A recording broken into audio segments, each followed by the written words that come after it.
উনি একেবারে মানে এমন মিথ্যা কথা বলছে, আমি তো জানি আমার দুইটা প্লেয়ার কোমাতে চলে গেছিল, 5 দিন ধরে কোথায় বলে হারাই গেছিল।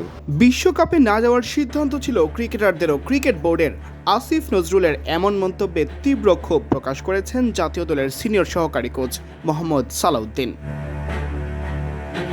তার দাবি, সদ্য সাবেক ক্রীড়া উপদেষ্টা মিথ্যে বলেছেন। গত 11 ফেব্রুয়ারি গণমাধ্যমের সাথে আলাপকালে তৎকালীন ক্রীড়া উপদেষ্টা বলেছিলেন, বিশ্বকাপ না খেলায় কোনো আফসোস প্রশ্নই আসে না। বাংলাদেশের ক্রিকেট, আমাদের কি সিদ্ধান্ত নিয়েছে বাংলাদেশের ক্রিকেট খেলোয়াড়রা, ক্রিকেট বোর্ড। তারা নিজেরা স্যাক্রিফাইস করে দেশের ক্রিকেটের নিরাপত্তার জন্য, ক্রিকেটারদের নিরাপত্তার জন্য, দেশের মানুষের নিরাপত্তার জন্য বাংলাদেশের মর্যাদার প্রশ্নে যে ভূমিকা রেখেছে, আমার মনে হয় অনুকরণীয় দৃষ্টান্ত রেখেছে।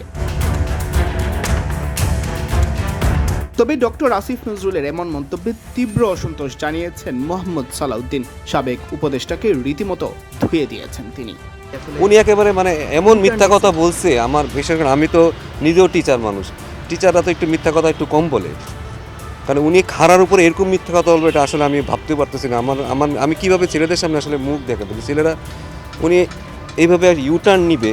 উনি একটা শিক্ষক মানুষ, ঢাকা ইউনিভার্সিটির শিক্ষক উনি, মানে একটা আমার দেশের সর্বোচ্চ বিদ্যাপীঠের একজন মানুষ। উনি এইভাবে মিথ্যা কথা বলবে, এটা আসলে আমরা আসলে মানতে পারতেছি না। আমার মানাটা আসলে মানে কীভাবে মানবে এটা আসলে আমার বলার মতো না, যে উনি কী বলে আসলো আর উনি এসে কীভাবে ইউটার্নটা নিল। বিশ্বকাপ না খেলার সিদ্ধান্তে ভেঙে পড়েছিলেন ক্রিকেটাররা। অদম্য টি-20 কাপ আয়োজন করে কিছুটা তা লাঘব করার চেষ্টা করে বিসিবি। সে জায়গায় যখন ক্রিকেটারদের উপরই দায় চাপানো হয়, তা কোনোভাবেই মানতে পারছেন না কোচ সালাউদ্দিন। দেখুন, একটা ছেলে যখন বিশ্বকাপ খেলবে, সে তার ড্রিম, তার এই যে 27 বছরের ড্রিম সে এখানে নিয়ে আসছে। ড্রিমটা আপনি 1 সেকেন্ডে আপনি নষ্ট করেছেন। ঠিক আছে, দেশের সিদ্ধান্ত যদি দেশের কারণে হয়ে থাকে, সেটা তারা স্যাক্রিফাইস করবে।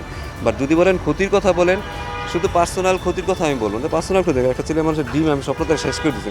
আমি তো জানি আমার দুইটা প্লেয়ার কোমাতে চলে গেছিলো, 5 দিন ধরে কোথায় বলে হারাই গেছিল। তারে যে আমরা ওই যে টুর্নামেন্টে মাঠে ফিরে আনতে পারছি, ওইটাই বেশি। আমার মনে হয় এটাই সবচেয়ে বড় সাকসেস কোচিংয়ে আমার জীবনে। দেশে মাঠে আসছে, এসে আবার রান করছে। একটা মানুষ তো অনেক বছর ধরে স্বপ্ন দেখে একটা ওয়ার্ল্ড কাপ খেলবে। ঠিক আছে, শুধু এখানে তো টাকা পয়সা তো একটা ফ্যাক্টর, ওইটা একটা ছোট ফ্যাক্টর। কারো আসলে যে ওয়ার্ল্ড কাপটা সারাটা জীবন স্বপ্ন দেখে আসছে, সে একটা ওয়ার্ল্ড কাপ খেলবে।